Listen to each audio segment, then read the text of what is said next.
살짝 어색하나요? 네. 저희가 이제 코로나 생기기 전까지는 북토크를 66번을 했어요. 저희가 이제 올 9월 2일이 되면 2년이 되는데 아직 2년이 안 됐는데 2월까지 66번 했으니까 굉장히 많이 한 거죠.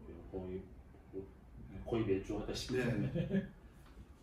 또 주로 이제 인문사회학 쪽 책도 위주로 또 했고 그러다가 보니까 이제 저희 북토크 자주 오시는 분들도 또 생기시고 또 이제 보시는 것처럼 저희가 이제 워낙 작은 규모로 진행을 하다 보니까 작은 규모라 생기는 굉장히 몰입감 같은 게 있어요.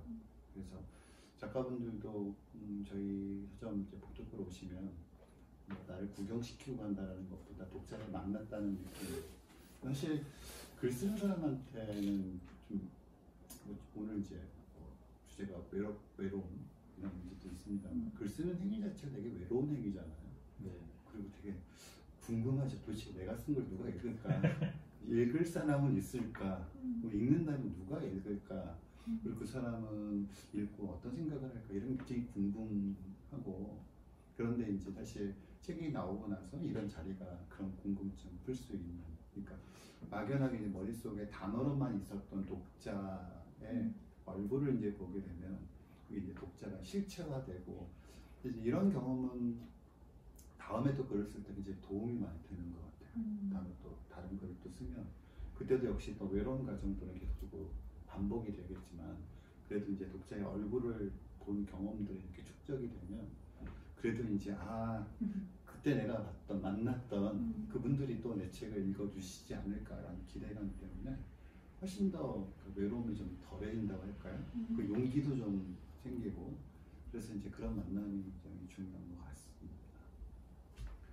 네. 황재영 선생님 불러주셔서 감사합니다. 오셨습니다. 네, 시국 때문에 저희가 굉장히 작은 규모로 지금 진행을 하고 있고 그리고 영상 촬영을 지금 하고 있는데 이번 촬영을 해서 나중에 유튜브 채널하고 저희 인스타에 ICTV로 공개할 예정입니다. 네. 선생님 책을 이제 읽으신 분은 선생님에 대해서 이제 아시겠고 그렇지만 모르시는 분들도 있을 수도 있으니까 나는 이런 사람이다. 먼저 작가님 소개를 좀 해주시면 좋겠어요. 네, 저는 지금 소개받는데 외롭지 않을 권리라는 책을 3월에 발간을 했고요. 이거는 생활동반자법이라는 법에 대해서 쓴 책인데요. 저는 국회에서 7년 정도 보좌진 생활을 하면서 생활동반자법을 좀 본격적으로 기획했고 여성가족부 장관 하셨던 진선미 의원님이랑 같이 일하면서 좀 이거를 같이 기획을 하게 됐습니다. 네, 그런 경험을 바탕으로 좀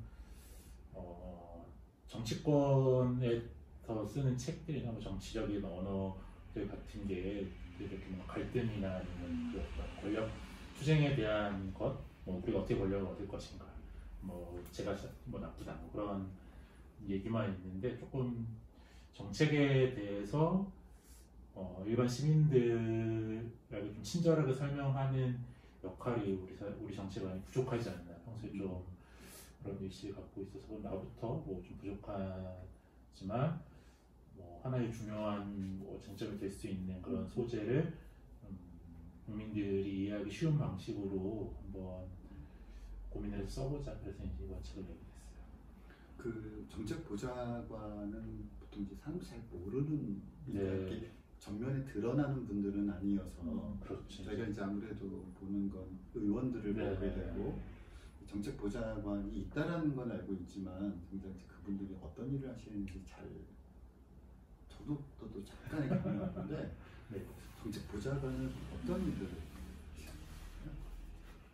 그러니까 뭐 사실 지금 보좌관의 영역은 굉장히 다양한데 그중에서 정책을 주로 하는 것들은 의원의 입과 뭐 의원의 글로 나가는 모든 종류의 텍스트들, 메시지들 그런 것들을 정리하는 사람들이라고 생각하시면 그리고 거기에는 이제 또 하나의 텍스트로서의 법안 같은 것들도 만들고 이제 뭐 우리가 이제 왜 그거를 마이크로소프트에서 샀느냐 그런 거 하잖아요.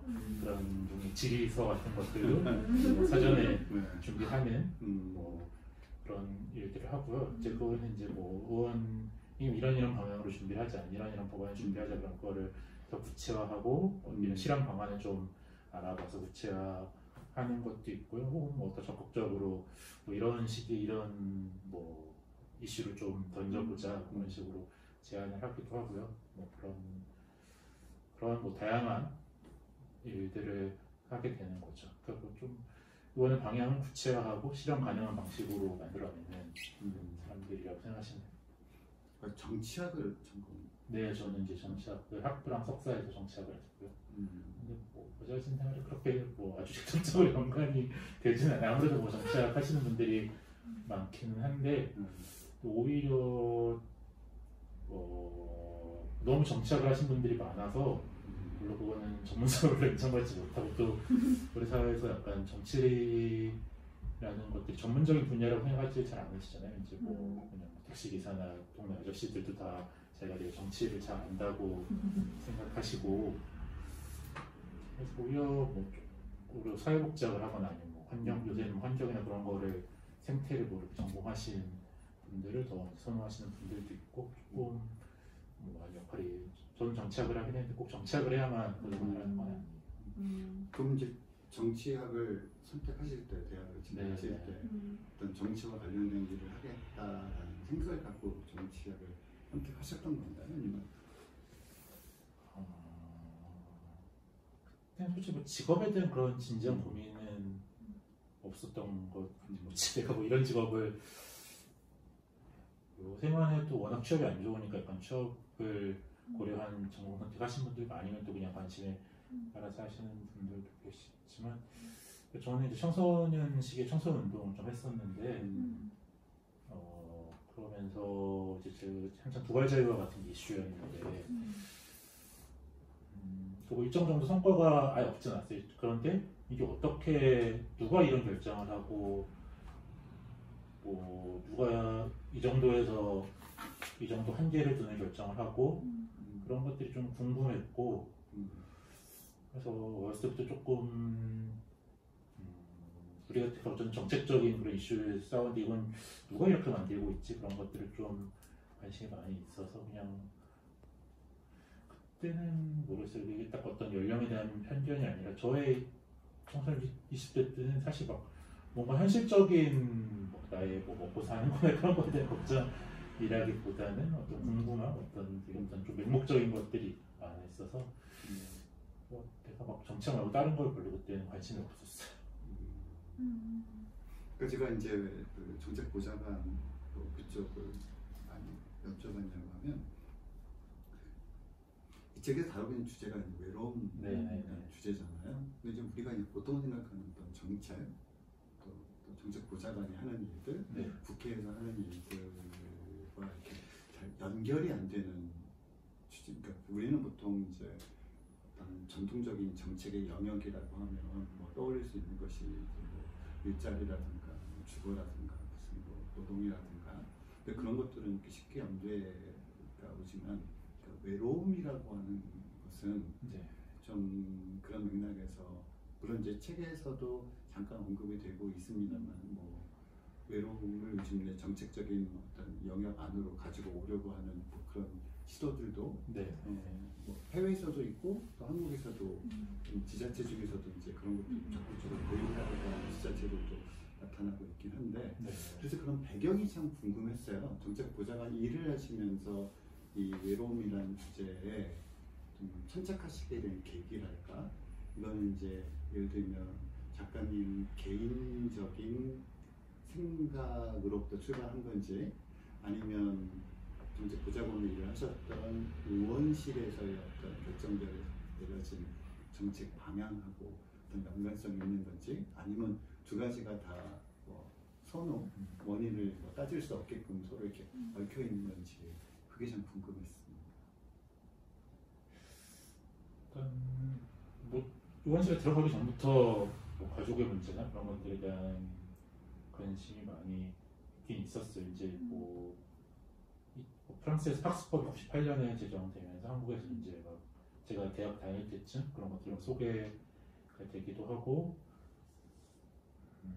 그러니까 뭐그 제가 84년생인데 84년생부터 혼인율이 빠른 속도로 줄어들기 시작한다고 하더라고요. 이제 좀 저 이후 세대부터 이제 가족관이라는 것들이 많이 변화되기 시작한 그런 시대라서 저도 이제 아무래도 그런 영향을 받고 지금은 근데 페미니즘이 많이 물결 있지만 저희 때도 이제 뭐 반성폭력이나 그런 거 하면서 학교 내에서도 페미니즘 관론들에 대한 깊이 있는 고민들을 많이 하다가 그래도 이 주제를 딱 뭐 하게 된 건 아무래도 이제 의원실에서 진선미 의원님을 만나면서 같이 이렇게 하게 된 건데요. 이제 진선미 의원 지금은 혼인신고를 하셨는데 당시 19대 국회의원 처음 될 때 혼인신고를 안 하신 상태였어요. 이제 99년, 98년에 이제 결혼식을 하셨는데 그때 결혼식 할 때 이미 약간 호주제 폐지 소송을 하려고 사전적인 준비를 하고 계셨어요. 소송을 이제 제시하기 전인데 뭐 스터디하고 사례자들을 보고 그런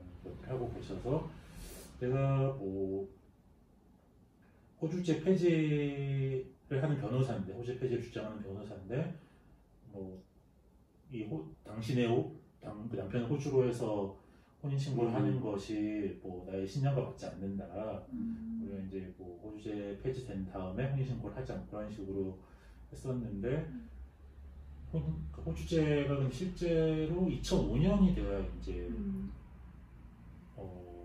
개인별 신분등록제로 변화하게 되거든요. 근데 그때 이미 뭐 혼인 관계가 오래된 상태셨고 이제 뭐 두 분 다 따로 경제생활을 하고 그러시니까 별로 필요성이 없어서 혼인 신고를 계속 자연스럽게 안 하고 사시다가 이제 국회의원이 됐을 때 근데 국회의원들은 공직자윤리법상 가족관계가 다 드러나잖아요. 이제 우리가 이제 뭐 그 와이프의 재산이 얼마고 자녀의 재산이 얼마고 그런 국회의원들 다 공직자들은 다 공개하게 돼 있으니까 이게 굉장히 좋은 뭐 공직자들의 비리를 방지하는 취지의 법이긴 하지만 뭐 의도하지 않은 효과로 이 공직자들이 그 법률상 가족관계가 다 공개될 수밖에 없는 그런 맹점이 있는 거죠. 그러니까 저희도 이제 국회의원 선거 출마하고 국회의원 돼서 공직 신고를 할 때 남편 같이 사는 남자가 있는데 남편이 없는 걸로 나오니까 이제 그런 것들을 궁금해하시는 분들이 있었고 그러면 우리가 이걸 우리가 잘못한 건 아니니까 수세적으로 왜 남편이랑 혼인 신고를 하지 않았는지를 설명하기보다는 좀 공세적으로 고민을 해보자. 뭐 그때부터 이제 고민을 좀 본격화하기 시작했고 그때는 사실 이렇게 막 뭐 이걸 내가 이렇게 오래 화두로 하고 책까지 쓰고 그렇게 될 거라고 항상 하진 않았는데 그런 와중에 이게 생각할수록 결혼이라는 것이 우리 사회에서 지금 결혼을 하고 결혼 관계를 유지할 수 있는 사람들이 그렇게 보편적이지 않구나. 제가 통계를 찾아보고 또 사례를 찾아보고 할수록 또 그러면서 혼인 외의 삶이라는 것이 우리 사회에서 굉장히 생각보다 보편화되고 있구나. 그런 사람들을 위한 법을 좀 더 만들어야겠다라고 저 스스로 이제 깨닫고 그걸 좀 계속 주장하게 되었죠. 그럼 이제 그 의원실의 이제 어떤 그런 분위기 속에서 어떤 가족이라는 것이 과연 한국 사회에서 어떤 의미일까? 이거는 뭐 책에서도 많이 언급되고 있습니다만 가족이라는 것이 때로는 행복하거나 어떤 뭐 보호해주기보다 때로는 불례일 수도 있고 또 가족이라는 제도 때문에 또한 좀 고통을 받고 있는 사람도 이 사회에는 적지 않게 있고 그래서 역설적으로 가족관계 안으로 들어가지 못하기 때문에 가족관계에 해당되는 것들의 형식들을 인정받지 못하기 때문에 그러니까 괴로움을 받는 사람들도 있고 그러니까 참 가족이라는 게 그 안에서 벗어나지 못하는 사람들에게는 또 벗어나지 못하는 것이 가지고 있는 괴로움이 있고 그리고 또 자기가 어떤 형태의 가족을 구성하고자 하지만 민법에서 인정하지 않는 형태의 어떤 다른 형식일 경우에는 또 그것 때문에 고통받는 사람들도 있고 좀 가족이 참 양면적이고 굉장히 여러 가지 우리한테 생각거리를 많이 던져주는 거죠.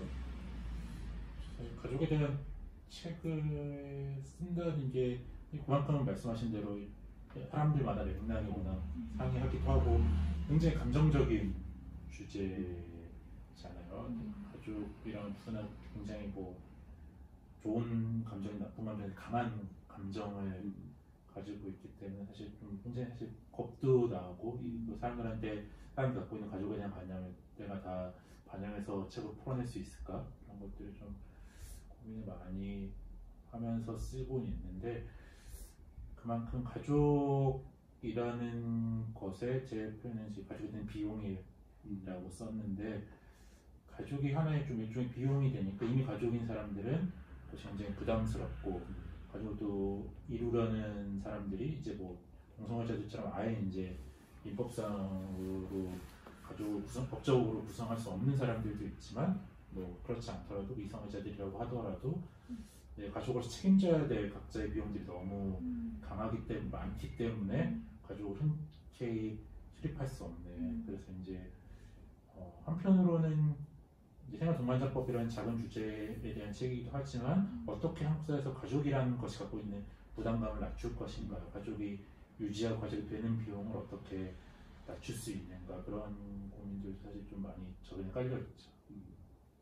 근데 한국 사회에서 이제 가족에 대한 문제 제기를 한다는 것 자체가 한국의 전반적인 정서상, 한국은 이제 가족을 굉장히 중요하게 여기고 공식적으로 여기고 있기 때문에 가족이라는 제도가 가지고 있는 문제점, 벌레가 자꾸 쳐가지고 작은 벌레가 먼저 발견하신 분이 잡는 걸 하겠습니다. 한국에서 사실 이 가족에 대해서 우리가 건드리면 안 되는 듯한, 그러니까 뭔가 금기시되는 영역이기도 하죠. 그래서 사람들이 가족에서 벌어지고 있는 굉장히 다양한 일들에 관해서 상당수의 것들은 실제로 가족관계 안에서 일어나고 있는 일인데도 마치 없는 일처럼, 그리고 이제 각각의 가족들이 표현을 하자면 모든 가족에게 비밀이 있는, 그러니까 분명히 일어난 일인데 가족 외부의 사람에 알려지면 안 된다는 것 때문에 어떻게 보면 모든 어떤 것들을 숨기고 있는 것들이 참 않게 있고, 그러다 보니까 우리가 한국에서 참 가족이라는 것에 대해서 굉장히 솔직하게 이야기하기가 쉽게 되게 많이 다뤄지고 있고, 엄청나게 사회적 분위기는 가족주의적인 분위기인 것이지만, 실제로 가족의 현실에 대해서는 가장 언급이 안 되는 어떤 제도 영역이 있다면 한국 사회 제도 영역 중에서 그게 가족이 아닐까 또 싶어요. 이제 가족이라는 것과 관련된 문제 제기를 하면 뭐 호주 때도 마찬가지였습니다만, 뭐 전통의 파괴부터 해서 그야말로 이게 굉장히 무슨 어떤 영리를 건드리는 것처럼 그야말로 이 근거 없는 공격이면 공격이고, 그러니까 애초에 의도와 상관없이 굉장히 곤란한 지경으로 빠질 수 있는 상황도 우리가 예상할 수가 있기 때문에 이 가족이라는 걸 어떤 정책 안으로, 가족의 문제점들을 정책의 안으로 받아들이는 데 있어서는 쉽지 않은 과정이었겠다는 생각을 드는데, 이제 말씀하신 대로 한국에서 가족이 되게 중요한 것처럼 얘기하지만, 실제로 가족 생활이 어떻게 행복하게 유지되는가에 대한 관심은 깊지는 않은 것 같아요. 왜냐하면 일단 노동시간이 엄청 길잖아요. 이제 사실 뭐 노동시간이 짧은 나라에서는 뭐 3시, 4시면 퇴근해서 장을 보고 준비해서 저녁 식사를 해도 6시면 저녁 식사를 할 수 있는 그런 뭐 노동시간이 짧은 나라들을 많이 그렇게 하는데, 일단 별로 가족이랑 즐겁게 보낼 수 있는 시간 자체가 굉장히 없고, 어떤 아이가 있거나 뭐 노인이 있을 때 그 사람들을 정말 생명을 유지하기 위한 돌봄조차도 정말 온 가족과 자본이 달라붙어서 해결해야 될 정도로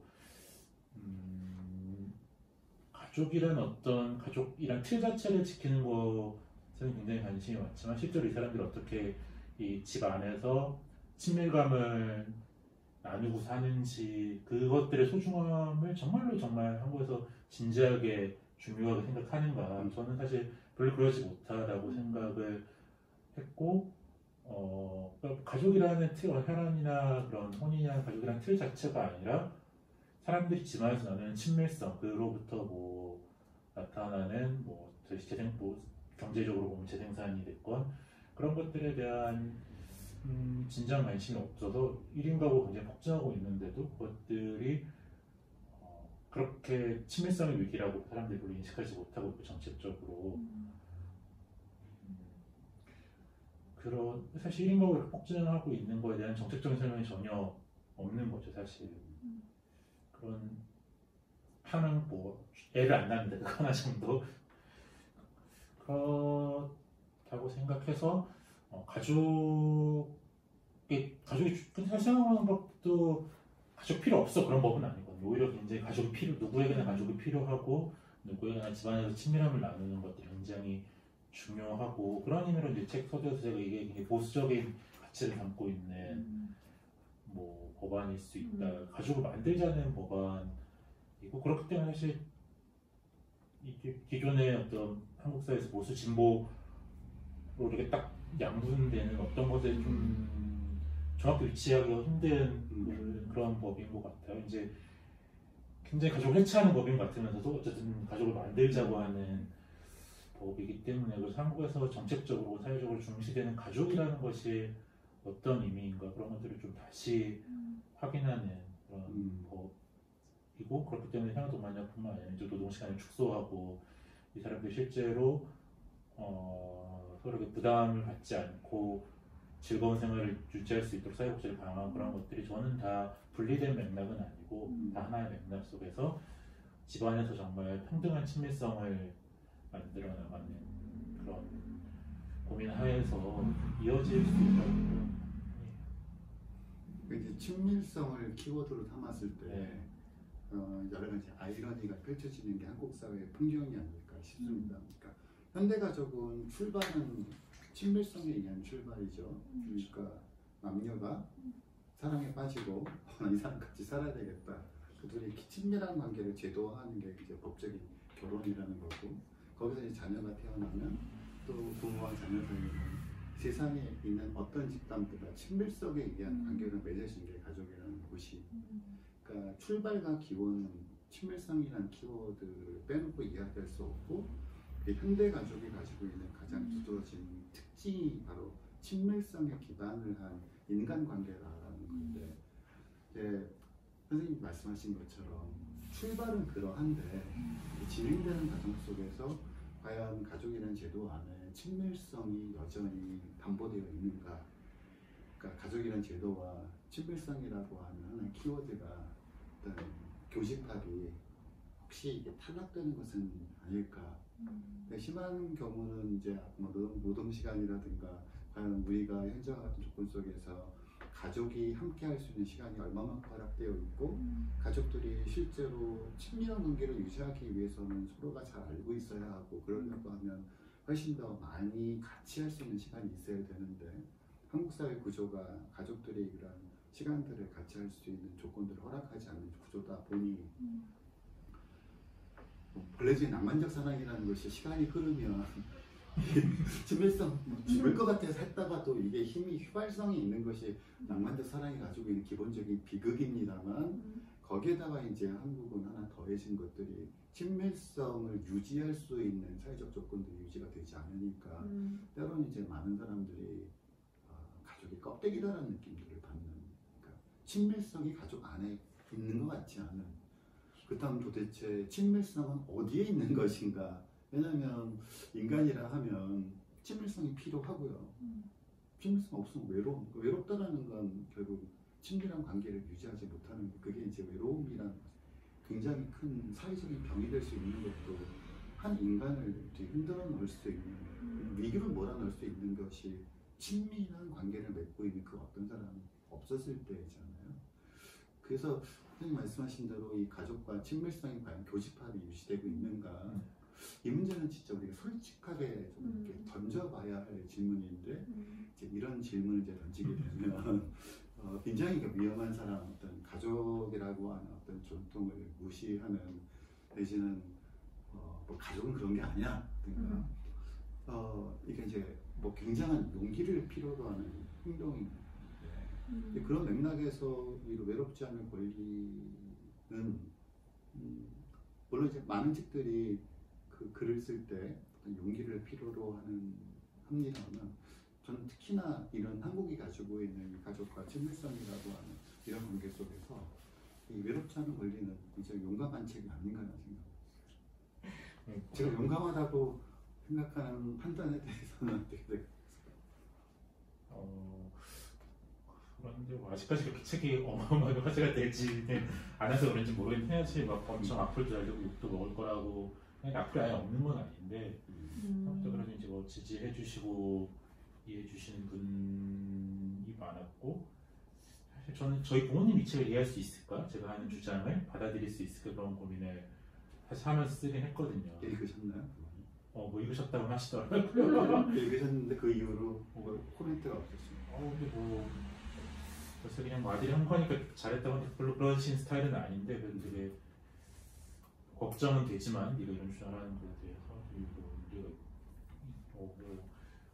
우리가 중요한 것 같다고 그러기도 해서 저는 이제 말씀하신 대로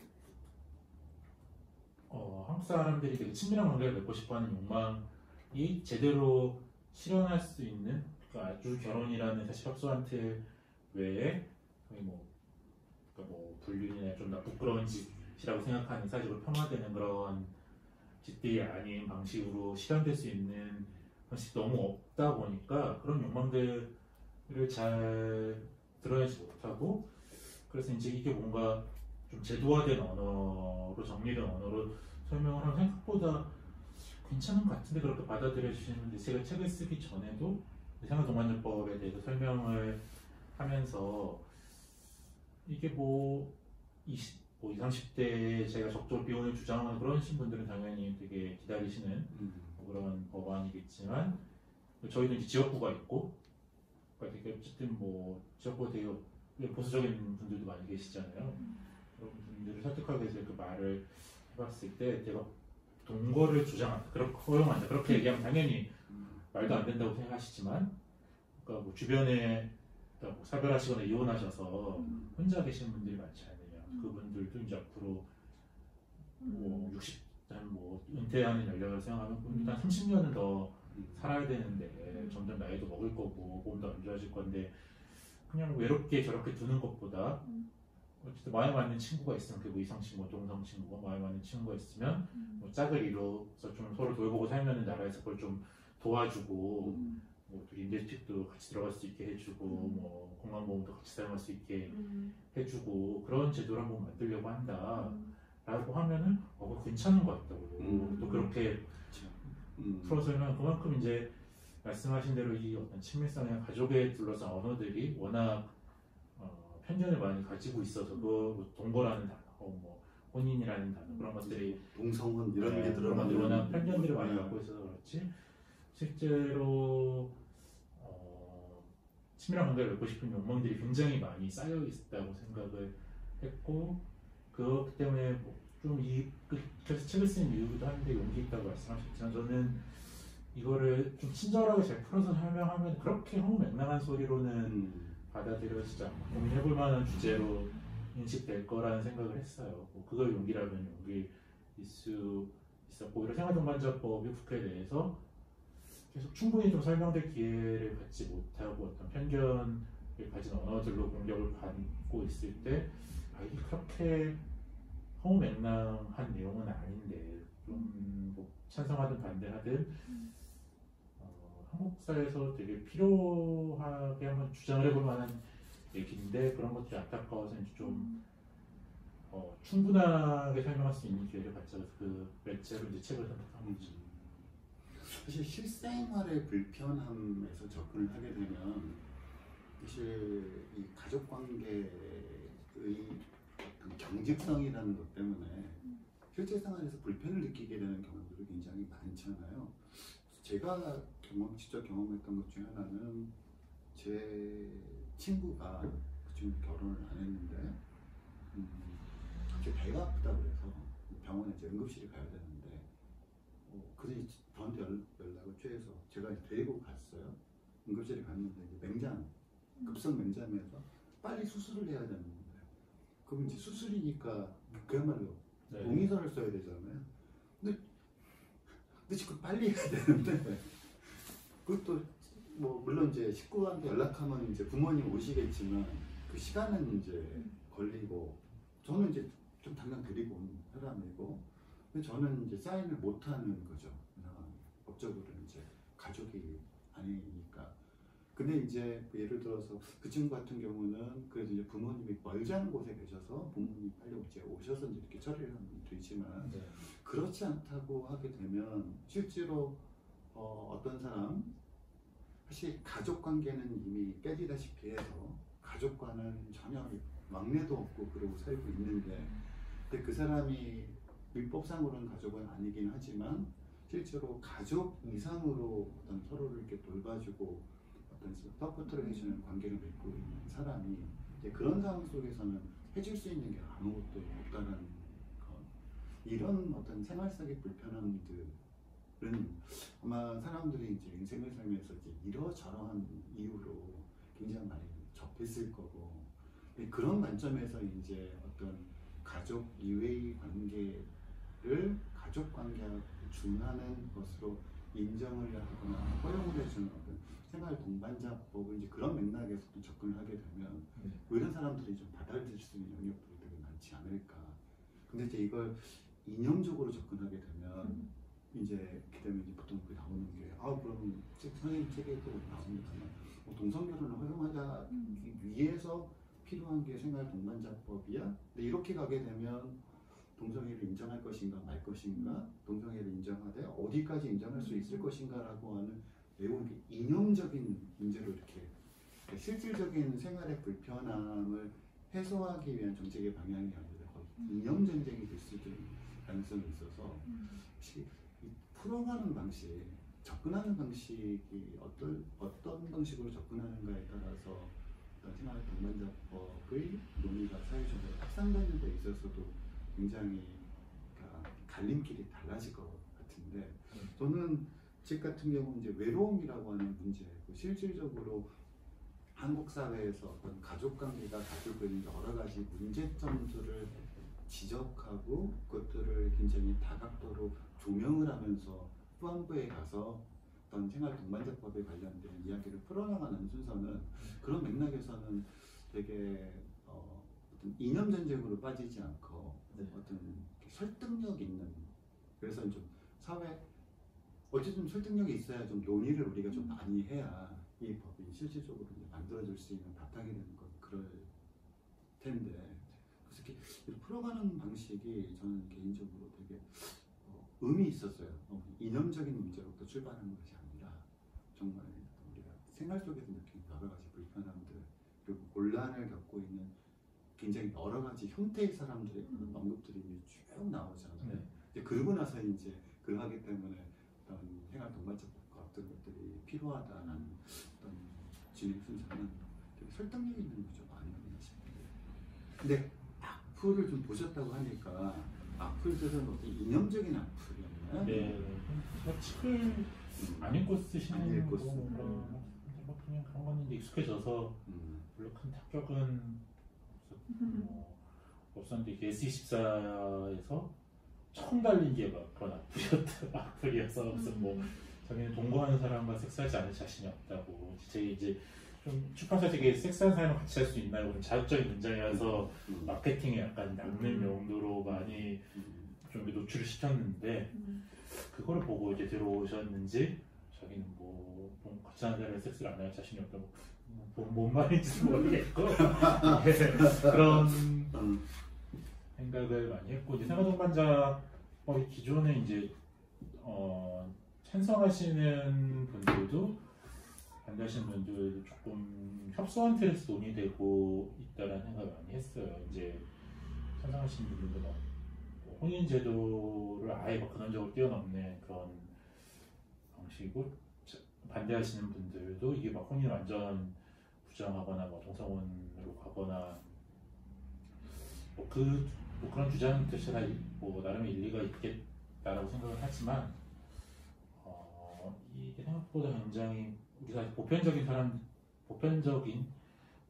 사람들 그리고 나도 언젠가 닥칠 수 있는 특히 고령화가 되면서 1인 가구 위험이라는 것들은 내가 아주 적극적으로 비혼을 선택하거나 뭐 자유로운 삶을 살면서 가족을 거부하지 않고 소위 그냥 뭐 평범하게 산다고 규범적으로 산다고 하더라도 누구나 닥칠 수 있는 미래라는 것들을 좀 잘 설명하고 하려고 노력을 많이 해서 사실 너무 생활동반자법에 대한 책이라고 샀는데 너무 생활동반자법 이게 뒤에 나오는 것 아닌가라는 사실 고민을 하기는 일부가 좀 그리고 전체 4부 중 일부가 상당히 좀 길어서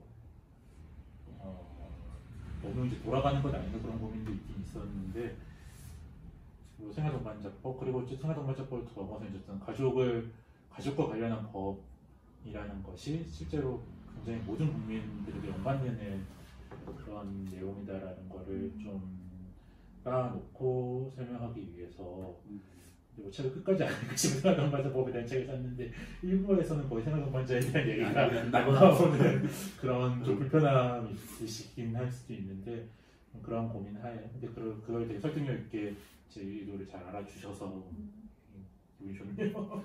생활동반자법 이야기부터 나왔으면 네. 이미 이 책을 읽는 사람은 생활동반자법을 찬성하는 사람들만 읽고 생활동반자법은 아예 이런 사람은 아예 읽지도 않아요. 근데 이제 이게 외로움이라는 문제로부터 출발을 하니까 외로움이라는 문제는 참 보편적인 문제고 그 질문을 던지면 당신은 외롭지 않냐? 외롭지 않을 자신이 있냐? 누구라도 외로운 상황에 처할 수 있는 가능성을 배제할 수 없는 것이 인간의 또 삶이니까 그죠? 그런 보편적인 문제로부터 출발을 하는 건 좀 더 이제 요즘 어떻게 보자면 생활동반자법에 대해서 선입견 없이 접근할 수 있는 그런 루트가 아닌가 싶어요. 제목이 되게 호소력 있잖아요. 외롭지 않아요. 네. 그러니까 사실 그쵸 외롭지 않을 권리, 외롭지 않을 권리 가지고 있죠. 근데 외롭지 않을 권리가 호소력 있게 다가온다는 건 그만큼 외롭다라는 그러니까 제목을 딱 보고 그래 이건 나와 관련이 있어라는 생각을 아마 대부분이 할 수밖에 없는 제목이 아닌가. 제목은 그래서 작가님은 그러니까 뭐 외롭지 않을까지는 제가 적고 처음에 이제 뭐 외롭지 않을 수 있는 법 뭐 이런 식으로 조금 더 길게 이렇게 막 여러 가지 브레인스토밍을 제가 이제 몇 개 출판사에 던졌고 출판사에서 그 권리라는 게 다른 문장이 있었고 이제 외롭지 않으라는 게 다른 문장이 있었는데 그 문장 조합한 출판사에서 이제 이렇게 만들어 주신 거죠. 저도 딱 듣고 이게 좀 딱 입에도 붙고 뭐 제가 말하고자 하는 말을 잘 정리하고 있는 것 같아서 원래는 조금 더 가벼운 제목이었어요. 원래는 이제 그냥 딴 얘기인데 이렇게 혼자 늙어 죽을 순 없다가 원래 가지였어요. 그래서 뭐 일단 너무 가볍다라는 지적도 있었고 제가 책을 쓰는 와중에 이제 박망래 선생님께서 박망래 이렇게 죽을 수는 없다 이렇게 베스트셀러로 만드셔서 표절 논란에 휩싸일까봐 뭐 그런 좀 약간 우여곡절 있었습니다. 저는 표지도 되게 좋은 것 같아요. 표지도 되게 색깔도 예쁜 것 같고. 이게 사실 이 표지랑 제목에 낚여가지고 되게 에세이집인 줄 알고 악플은 아닌데 약간 기대했던 것과 조금 다른 애 알고 이렇게 또 리액션 보여주시는 분들은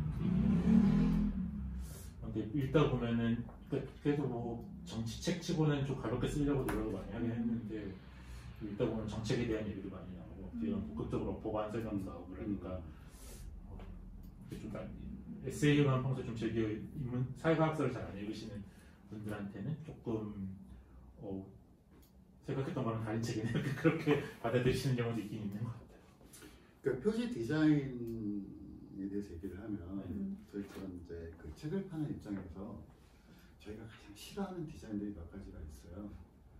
하나가 띠지가 왜냐하면 띠지가 서점에서 책을 관리하는 데는 서로 띠지와 띠지가 부딪혀서 책을 망가뜨려요. 그래서 정말 서점 입장에서 띠지가 제일 싫은데 저는 이거 책을 보고 디자인적으로 근데 띠지를 넣어버렸어요. 그러니까 띠지를 두르게 되면 띠지가 하는 주목 효과라는 게 분명히 있거든요. 그래서 이제 많은 출판사에서 디자인을 할 때 띠지를 포기하지 못하는 게 책들이 막 쭉 있다 보면 이 띠지가 갖는 주목 효과가 있어서 띠지를 포기하지 못하는 건데 이 디자인은 얼핏 보면 띠지가 둘러져 있는 것 같은 이렇게 뒤지면 이게 없는. 그래서 주목 효과도 있으면서 저희들처럼 일종의 어떤 책 디자인에 있어서 실용성을 굉장히 중요하게 여기는 입장에서는 성격에서 띠지를 지금 두를까 말까 충분히 이것만으로 이 주목 효과가 있으니까 그렇습니다. 막 저희는 책 정리하다가 가끔 이게 망할 놈의 띠지죠. 집에서도 사실 띠지가 귀찮은 좀 약간 처치 버리기도 좀 그렇고 출판 여기서는 또 책을 닫히게 하면 안 되니까 더 그럴 것 같아요. 근데 이제 책을 한 권 한 권 만드는 입장에서는 왜 띠지를 두르는가? 띠지가 이렇게 저기 계륵처럼 취급받고 있는 걸 알면서도 띠지를 두를 수밖에 없는 저는 워낙 책이 많이 나오고 어떻게 하면 주목을 받을 수 있을까 하다 보니 결국은 방법이 띠지뿐이 없다라고 하는데 그런 맥락에서 띠지 되게 좋았고요. 그리고 이제 제목으로 가게 되면 정말 이게 묘한 조합이에요. 앞에 이 외롭다 어떤 감정을 표현하는 것만으로 제목이 있었으면 사실 그런 책들이 너무 많아서 그러니까 외롭다로는 부족하죠. 요즘은 이제 거의 죽고 싶다는 정도까지 가야 이제 사람들이 관심을 정도로 이 감정 외롭다라는 감정만으로 책 제목이 구성이 되면 이게 굉장히 그러니까 눈에 들어오지 않을 제목이었는데 권리는 좀 더 이렇게 어떻게 보자라고 하면 예를 들어 공적인 개념. 그렇죠. 감정만 돼 있으면 그냥 그래 나도 외로운데 내 팔자 뭐 이런 식으로 넘어갈 텐데 이 권리라고 하는 개념이 들어가니까 그래? 그러면 나는 지금 외로움을 느끼고 있는데 이 외로움은 내가 혼자 감당해야 될 문제가 아닌가 봐 라는 생각을 아주 자연스럽게 할 수 있도록 해주는 게 제목에 권리라는 단어가 들어가면서 그래서 잘 결합하지 않는 이렇게 외로운 감정의 표현과 권리라고 하는 어떤 굉장히 공적 개념이 같이 섞이니까 여기서 오는 제목이 갖고 있는 호소력입니다. 그래서 굉장히 제가 최근에 봤던 책 제목 중에서 책 내용 그렇다고 해서 책 제목을 너무 호소력 있게 지으려 하다 보면 책 제목과 내용이 정말 따로 놀아서 화가 나는 경우도 있는데 이 책은 호소력이 있으면서도 책 내용을 제목이 그대로 담고 있어서 정말 제가 최근에 봤던 책 제목 중에서 정말 굉장히 좋은 책 제목이다 라는 생각을 했던 제목.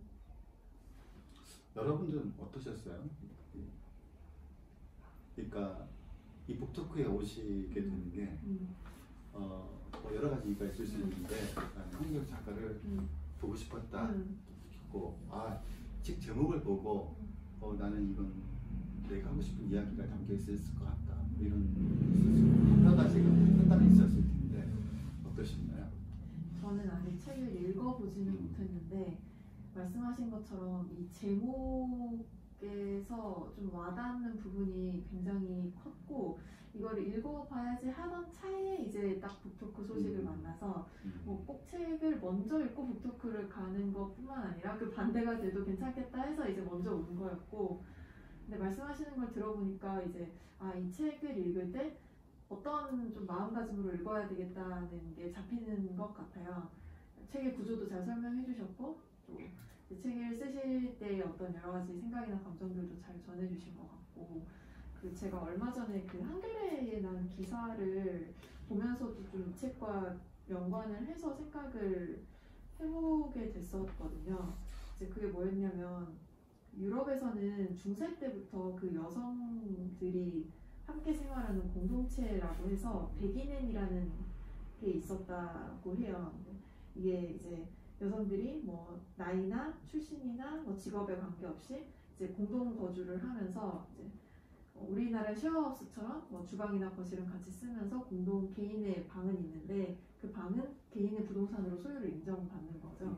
그래서 이제 자기가 살아온 방식이 뭐 예를 들어서 교수이고 전문가였다라고 하면 뭐 이제 포럼 같은 걸 거실에서 열어서 사람들과 이야기 나누기도 하고 같이 밥을 먹기도 하고 이런 자리들이 있다고 했고 그래서 저는 계속 그런 방향에 좀 관심을 계속 열어두게 되는 것 같아요. 그냥 단순히 뭐 나이가 이쯤 되면 뭐 남자 또는 여자를 만나서 결혼하고 아이를 낳고 뭐 그런 혼인만 인정을 받아서 또 부동산 혜택을 받고 그렇게 이렇게 살아가는 방식 외의 방식을 좀 상상할 수 있으면 좋겠다라는 게 저의 늘 관심이어서 뭔가 선택지를 사회가 이렇게 딱딱딱 정해놓으면 그 중에서 나에게 그나마 맞는 걸 고르는 게 아니라 내가 원하는 거를 실제로 존재하게 좀 만들고 싶다라는 생각이 있는데 그 시작으로서 이런 책이 나온 게 굉장히 반갑다고 생각을 하고요.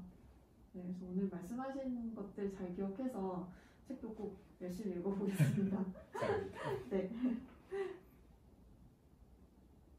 이상입니다. 아니 뭐 이렇게 아, 네. 강요한 건 아닙니다. 네. 근데 저는 근데 네. 사실 제가 여기 이제 서점에 학생으로서 이제 오게 된 거지만 서점에 이 책이 들어왔을 때부터 저도 아까 교수님 말씀처럼 첫눈에 약간 이 책은 되게 신선하다라는 느낌이 들었었고요. 그래서 저는 그 작년인가요? 그 여자 둘이 살고 있으면 책 있잖아요. 너무 좋았어요. 네. 지금 저 읽어보진 않았지만 좋다는 얘기가 워낙 많이 들어가지고 이 책 안에도 그 얘기야. 아 정말요? 아, 그래서 진짜 저는- 재밌어요. 아, 네. 그리고 저는 그리고 또 그 전에 생각해 보면은 이상한 정상 가족이라는 책도 있었던 그렇게 한 4년 5년 전쯤에. 그러니까 뭔가 그런 책들이 이제 문제 제기를 해줬다면 이 황지영 작가님의 책은 이제 문제를 해결하는 쪽으로 이제 가는 그런 걸음인 것 같아가지고 읽다 보면 되게 설득도 되고 또 뭔가 미래가 구체적으로 그려질 수 있을 것 같아요. 우리 사회의 미래가. 그래서 되게 관심이 더 많이 생기고 있습니다 지금. 감사합니다. 아, 저도 사실 못 읽고 이제 오늘 와서 듣고 읽으려고 했는데 말씀 되게 잘 해주셔서 저도 궁금해지는 것들이 많고 근데 궁금해지는 것들이 다 책에 있을 것 같아서 기대가 됩니다. 그 얘기가 자연스럽게 생활 동반자법. 네. 좀 생활 동반자법을 좀 소개를 좀 일단 해주시죠.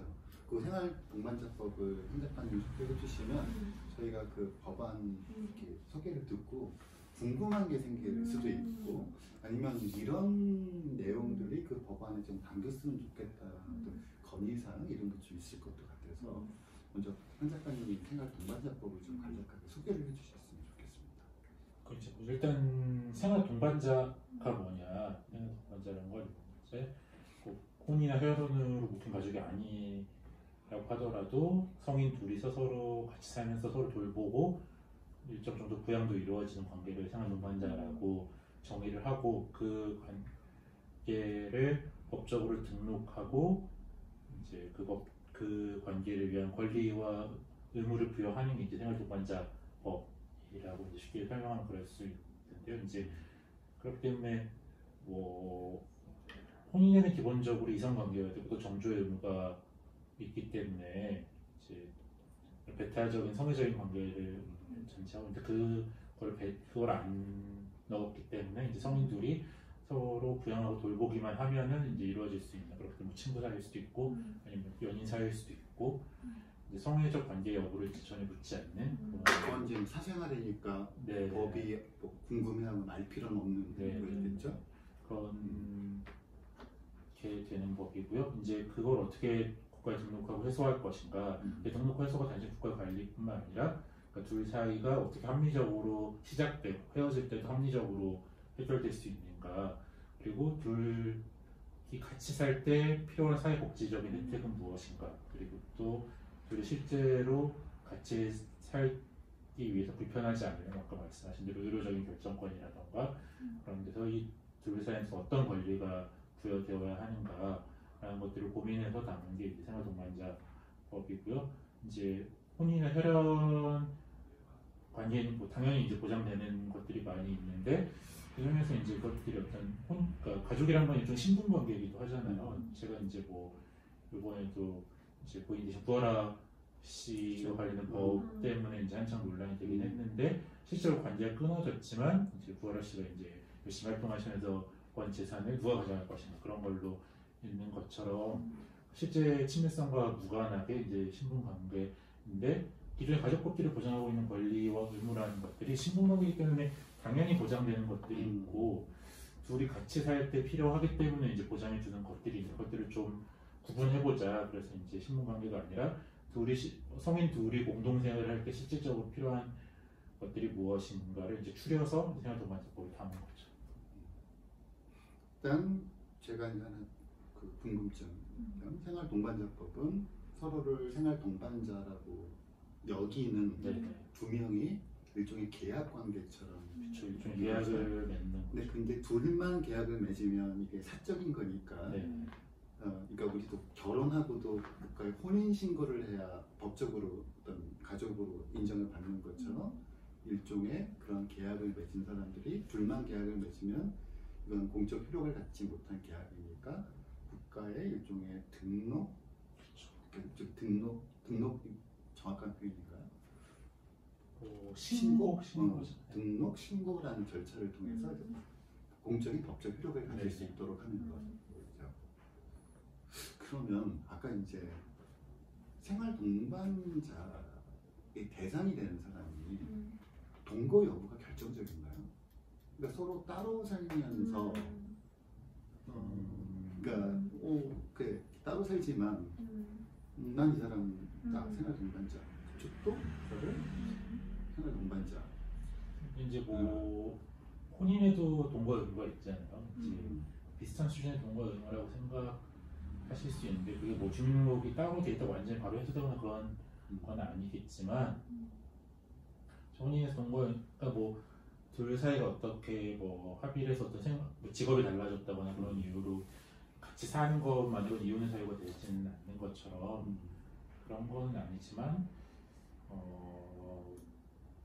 그래도 기본적으로 같이 사는 관계를 전제해야 된다고 봤고 그것이 더 일상적인 돌봄이 가능한 가장 기본적인 동거 의무가 있어야겠죠. 그것들이 뭐 동거하지 않고 바로 이제 관계 해소에 그렇진 수준은 아니죠. 혼인과 마찬가지로.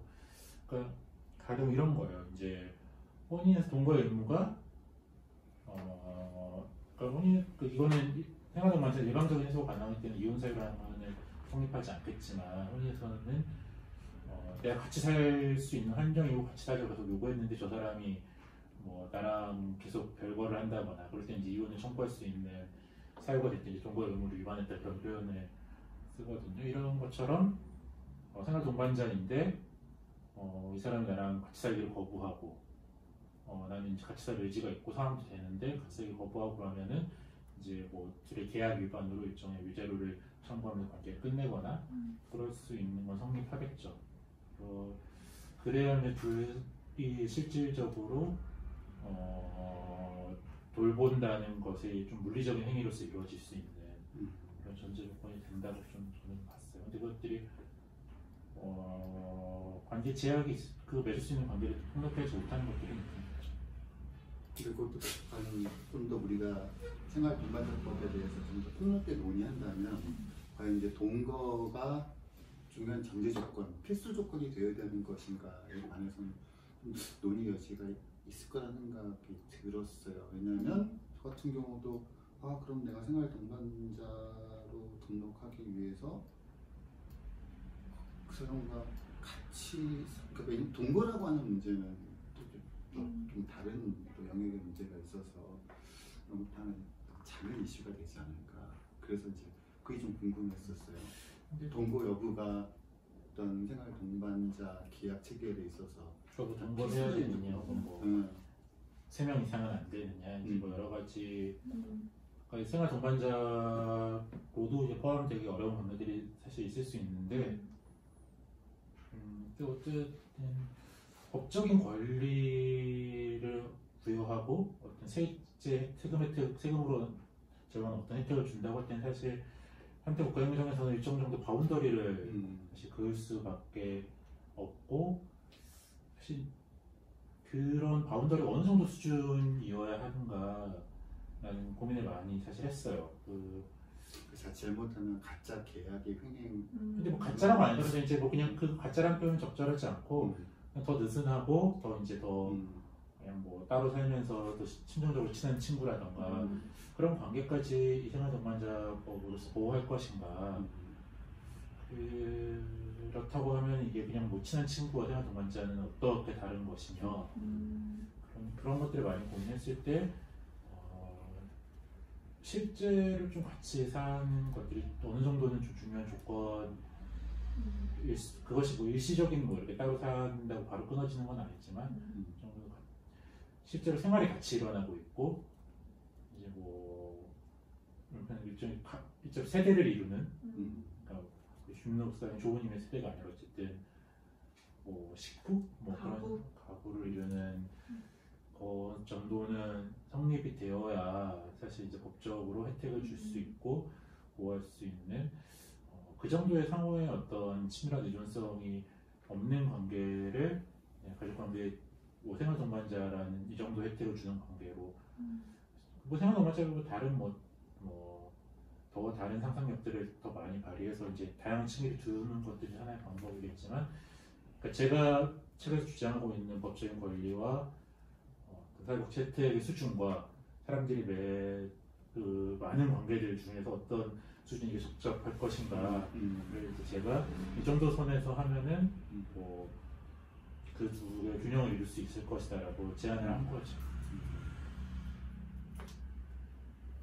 그런 의미에서는 좀 보수적이다라는 표현을 쓰신 부분과도 맥락이 닿기도 하는 것 같아요. 그러니까 가족이라는 그 형태를 어떻게 틀을 딱 잡아놓는다고도 볼 수 있는 거니까.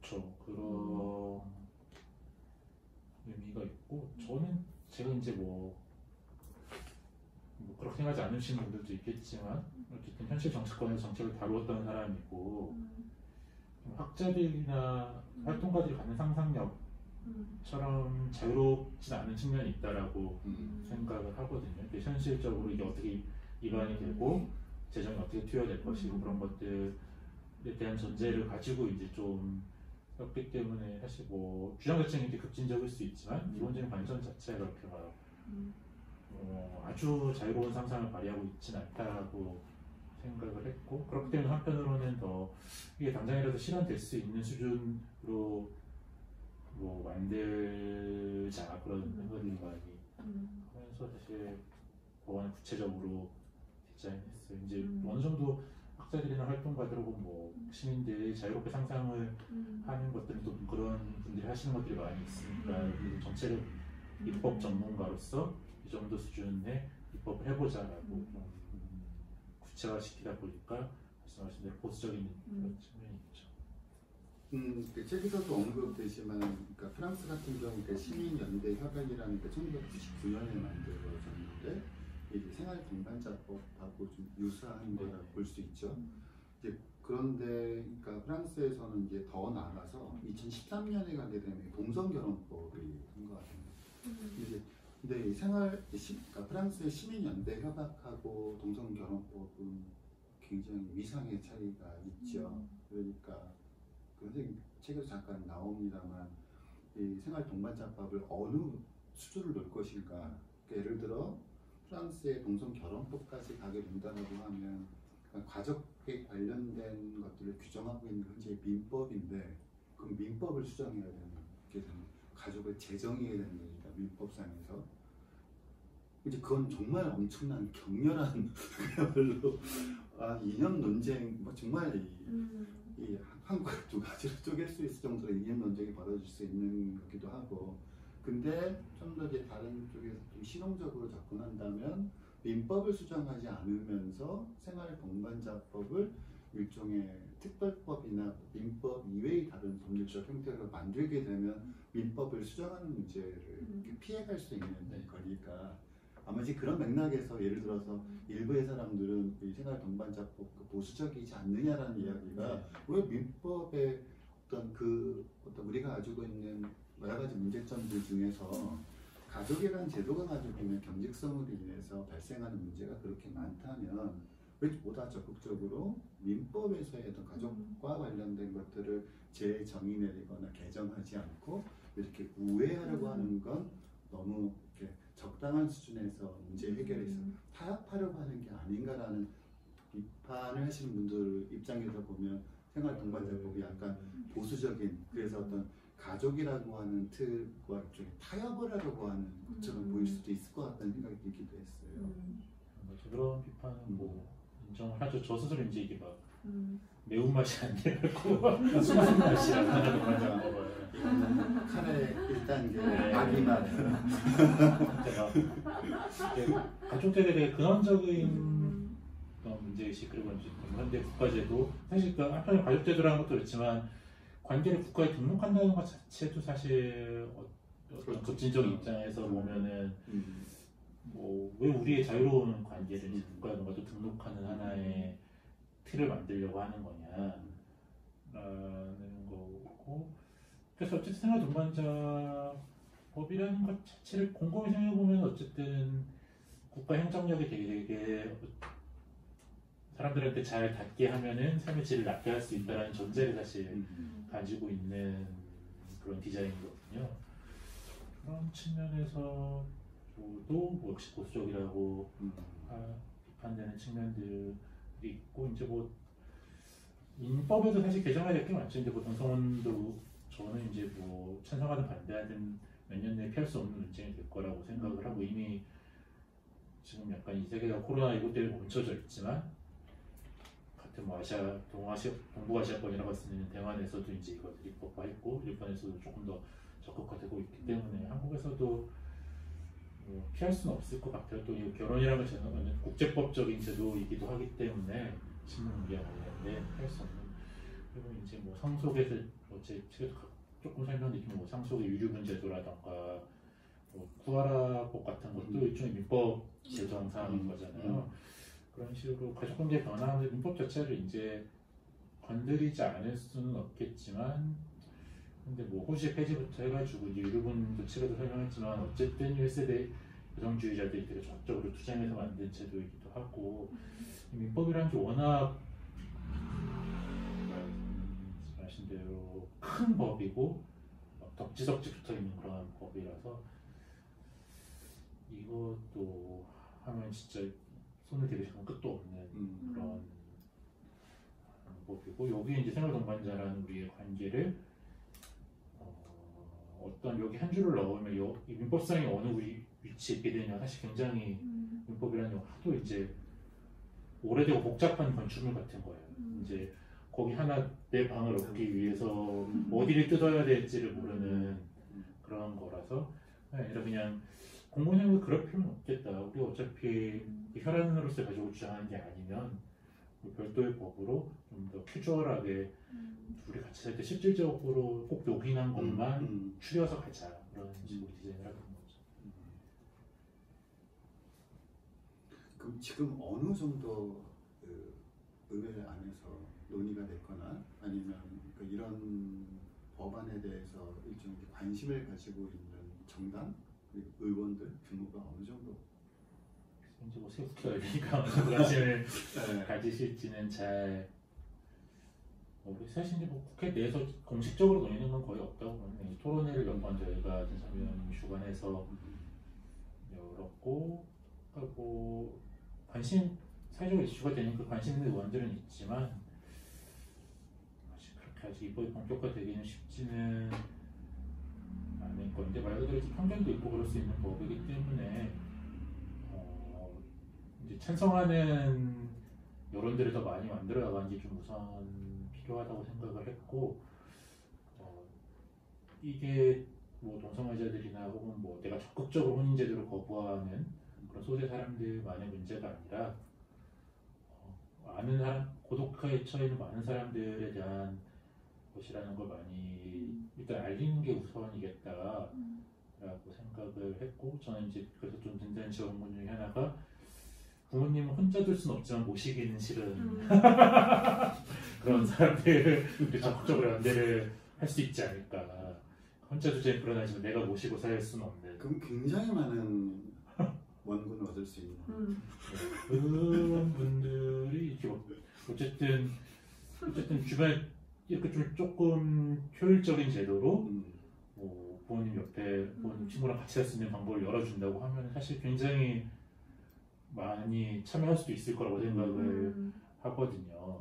뭐 그런 사람들도 있고 또 사실 우리나라에서 이혼이라는 게 80년대부터 90년대 IMF 전까지 결혼한 커플들이 계속 이혼을 하고 있는. 지금도 그 사람들이 이혼을 제일 많이 해요. 여전히. 그 이후에 결혼한 사람들은 애초에 결혼을 신중하게 하고 그 어떤 경제적인 안정성이 있는 사람들이 결혼을 하기 때문에 그 사람들은 사실 이혼율도 낮은데 IMF 97년부터 이제 우리가 막 이혼율이 폭증했다고 하는데 지금까지도 그때 결혼했던 사람들이 나이 먹으면서 계속 이혼을 하고 있는 사람들이고 그 사람들이 이제 본격적으로 은퇴를 하는 연령에 다다랐고 근데 지금 사실 이제 뭐 80대 뭐 70대 이상 80대들은 사실 새로운 삶의 유형을 받아들인 접근이 부족하지만 사실 이 베이비부머 세대만 해도 자신의 행복을 굉장히 적극적으로 추구하는 세대이고 또 사실 실질적으로 고령화를 처음 겪다시피 하는 사회이기 때문에 노동시장에서 밀려나갔을 때 너무 시간이 많은데 이걸 어떻게 행복하게 보낼 것인가에 대한 관심들 시장에서는 그런 것들에 대한 상품들을 굉장히 많이 내고 있다고 생각하는데 그리고 절대 자녀에 의한 가족 부양을 네. 기대할 수 없는 첫 번째 세대이기도 맞아요. 하죠. 완전히 그런 건 포기해야 될 세대이기도 하고. 그렇기 때문에 사실 지금 막 80대 1인가 보면 그냥 사실 정책적 요구가 그렇게 별로 없죠. 굉장히 가난하고 외롭고 자살하면 자살했지 내가 막 정책을 만들어 달라 라고 주장하고 돈을 달라고 주장하지만 내가 대안적인 가족 하는데 사실 상상하기가 어려운데 굉장히 베이비부머의 많은 1인 가구들한테 어떻게 설득력 있게 이거를 설명할 수 있는가가 저는 충분히 다가갈 수 있다고 생각하는데 그걸 어떻게 이제 설득력 있게 소통을 하느냐가 중요한 관건인 것 같아요. 전 생활 동반자법에서 하나 궁금했던 것 중에 하나가 아까 이제 일방적인 해소가 가능하다고 했었잖아요. 근데 이제 혼인은 합의 이혼이 가능하고 합의가 아니고 한쪽이 일방적으로 하려고 하면 그야말로 소송을 거쳐야만 가능한 건데 이 생활 동반자법에서 일방에 의한 해소가 가능하게 한 그 내용들이 들어가게 된 배경은 어떤? 일단 근데 뭐 혼인이라고 해서 모든 나라에서 합의 이혼 제도를 취하고 있는 건 아니에요. 이제 많은 나라에서 일방적인 이혼도 허용하고 있는데 그 당시 이제 막 무슨 막 헐리우드 스타가 수백억 대 위자료를 물고 이혼했다고 그런 얘기들이 나오는 것처럼 대신 위자료가 굉장히 세다거나 뭐 그런 식으로 다른 식으로 장벽을 만드는 것이긴 한데 하여튼 뭐 결혼에 대해서 이혼 제도에 대해서도 이제 일방적인 결혼을 하되 이제 그 의무를 다하지 못한거나 뭐 그 이혼을 통해서 손해를 미친 거는 뭐 위자료를 통해서 해결해야 된다라고 주장하는 입장들이 많아지고 있고 우리나라 혼인 제도에 대해서도 지금 우리 홍상수 감독이나 그런 사례에서도 그 결혼 생활 끝낸 거 모두가 알고 있지만 뭐 지태원 회장이나 그런 분들이 결혼 생활 끝낸 건 다 알고 있지만 이제 그런 내가 뭐 유책이 있다고 하더라도 원치 않는 결혼 관계를 유지하도록 하는 게 과연 정당한가? 라는 문제에 있는 그런 것들도 반영하기도 했고, 그러니까 생활동반자라는 것 자체가 평생 절대적으로 유지되는 관계를 전제하고 있는 것이 아니기 때문에 좀 더 결혼 제도보다는 유연하게, 유연하게 작동될 수 있도록 그런 의미에서 그런 의미이기도 했지만 이제 그렇다고 막 제가 그냥 내일 싫다고 그냥 갑자기 떠날 수 있는 건 아니고 이제 위자료나 어쨌든 뭐 손해배상을 손해배상이나 그런 그러니까 어떤 계약이기 때문에 계약을 파기하는 데에 대한 의무 합의해서 이제 뭐 내가 뭐 이 냉장고는 네가 갖고 그런 식으로 합의하면 이제 문제가 없지만 합의되지 않았을 일방적으로 해소할 때는 훼손할 수 있지만 이제 뭐 위자료 거기에 따른 위자료나 뭐 재산상 손해를 미친 게 인정된다면 가령 내가 뭐 월세를 2년 동안 계약했는데 그 사이에서 끝내서 월세를 내지 않게 됐을 때 뭐 그런 문제들 그런 것까지 다 해서 이제 그런 건 그냥 뭐 민사상 계약도 사실 우리가 계약이 만료되는 시점까지 해서 혹은 뭐 계약 중간에 합의해서 해소할 수도 있지만 민사상 그런 것도 내가 그걸 물어줘야 돼서 그렇지 일방적으로 해소할 수 있는 거죠. 이제 뭐 월세 계약도 내가 나갈 수 있으면 해소할 수 있는 거고 뭐 근로계약은 약간 성격이 이제 해고당하는 입장에서는 좀 다르지만 그냥 내가 뭐 어쨌든 뭐 같이 사업을 한다고 해도 돈을 물어주면 나갈 수 있는 거잖아요. 그런 거랑 사실 민사상 계약의 성격이 유사하고 합의하면은 뭐 사실상은 해도 되지만 합의되지 않을 때는 돈으로 물어주고 나가는 그런 거죠.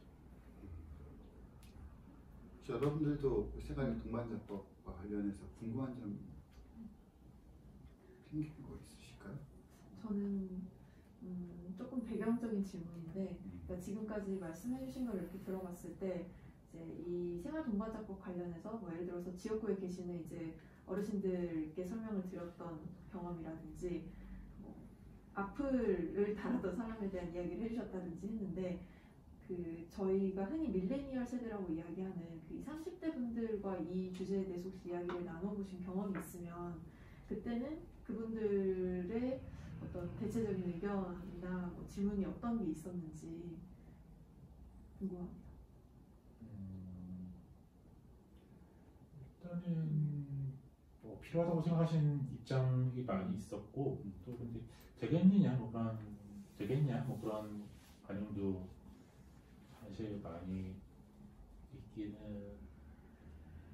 있었는데, 이제 30대도 이제 중후반으로 넘어가면 소위 정년기를 이렇게 넘어서는 시기가 되면은 진짜로 결혼을 안 하고 사는 것에 삶에 대해서 진지하게 고민을 하니까 뭐 괜찮은 것 같다. 근데 사실 뭐 30대만 되고 내가 이제 뭐 어쨌든 직장 생활을 하고 그러면은 일단 너무 뭐 바쁘고, 그리고 이제 내가 어쨌든 친밀성 밖에 나가서 해결하고 뭐 연애를 하고 또 사회복지 혜택이 그렇게 사실 돈을 버는 건강한 30대한테 사회복지 혜택이라는 게 사실 별게 없거든요. 주어지는 게.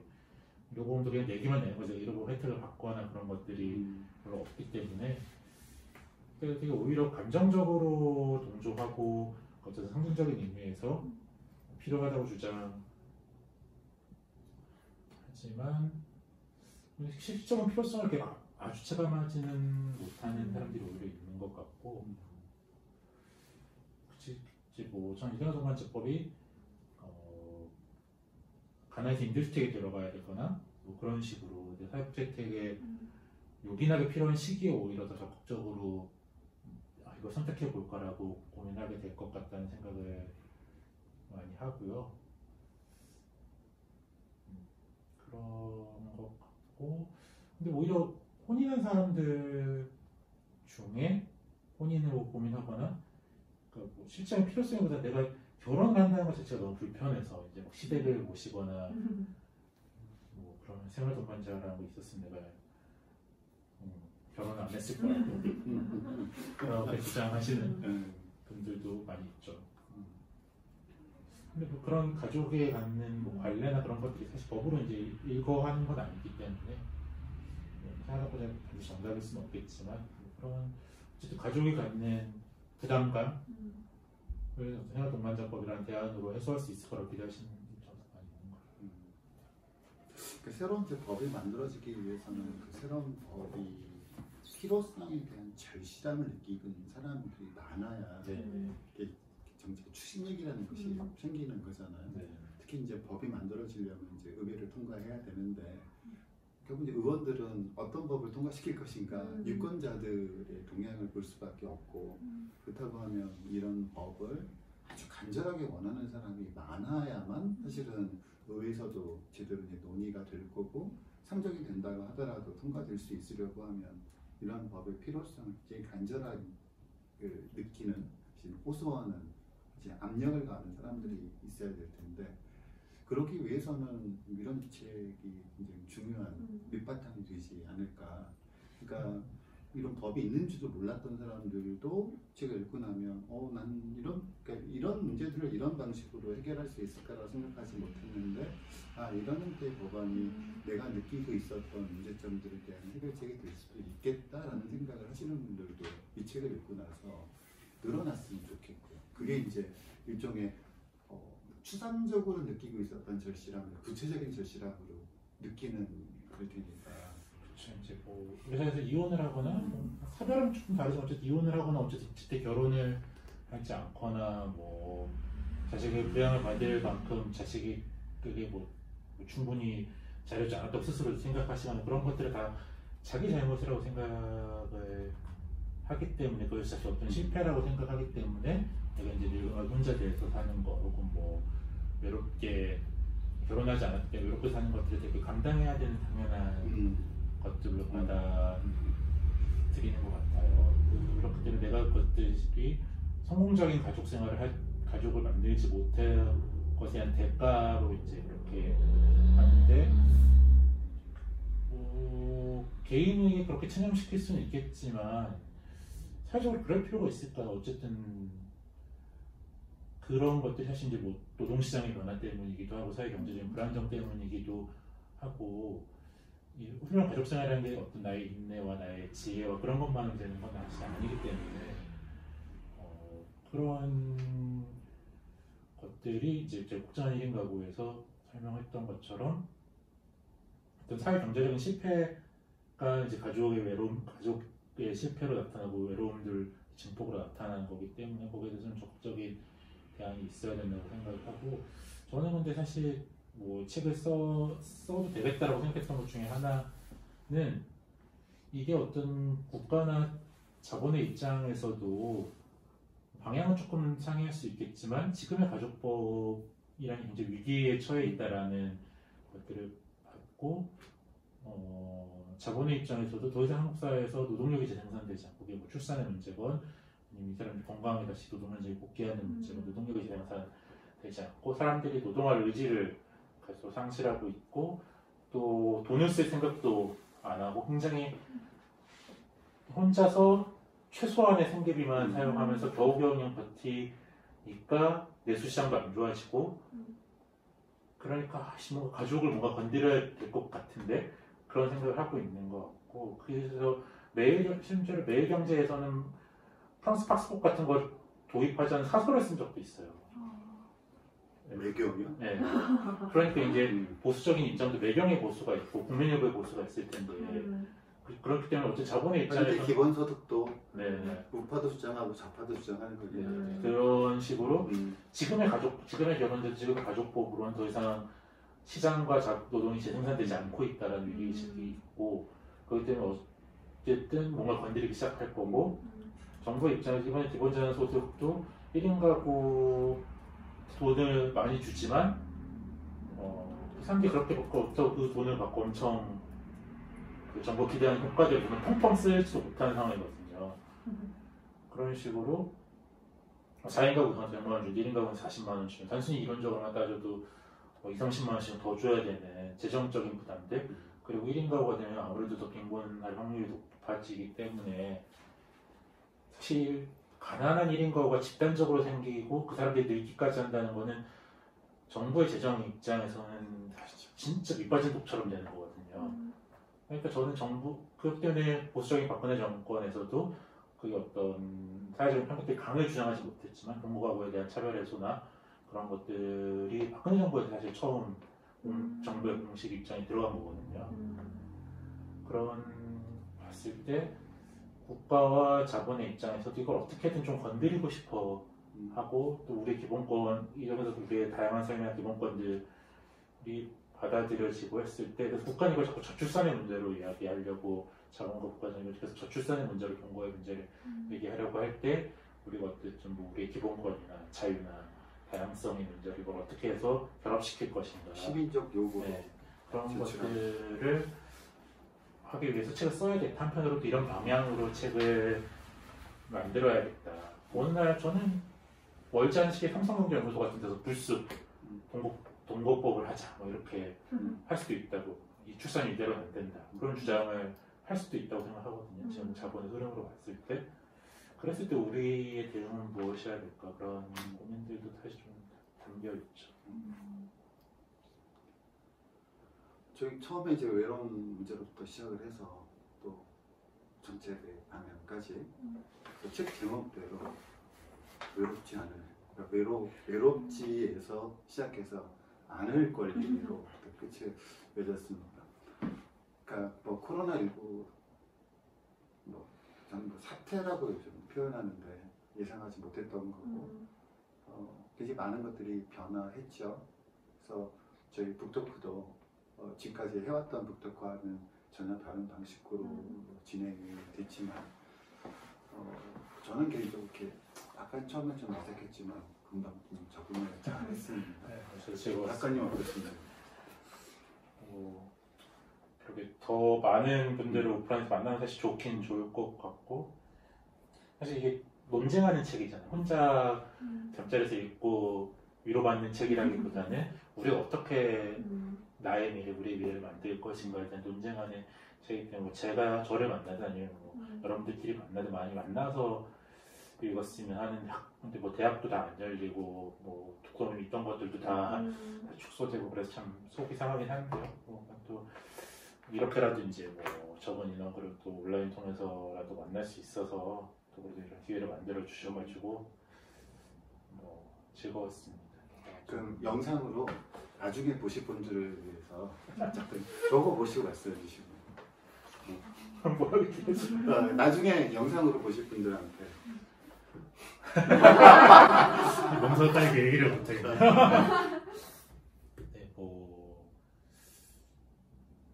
외롭지 않을 권리 많이 읽어주셔서 감사하고, 다양한 방식으로 이제 이 책에 대한 소감이나 또 비판들, 그리고 뭐 생활동반자법에 대한 이야기들을 뭐 나중에 만나서건 아니면 온라인상으로라도 뭐 다양한 제 SNS도 다 열려 있으니까요. 뭐 많이 소통할 수 있었으면 좋겠습니다. 저도 이제 이 책이 뭐 정답이라기보다는, 그러니까 뭐 제가 부족한 것도 고민이 부족한 것들이 많이 있지만 그래도 하나의 스탠다드를 좀 기준을 잡아야 사회적 논의가 풀려갈 수 있겠다라는 용기를 가지고 쓴 것이기 때문에 많이 첨삭해 주십시오. 이 법에 대해서도. 네. 자, 이렇게 오늘 황 작가님을 모시고 외롭지 않을 권리 리은서전 하이엔드 랜선 북토크 마치도록 하겠습니다. 수고하셨습니다.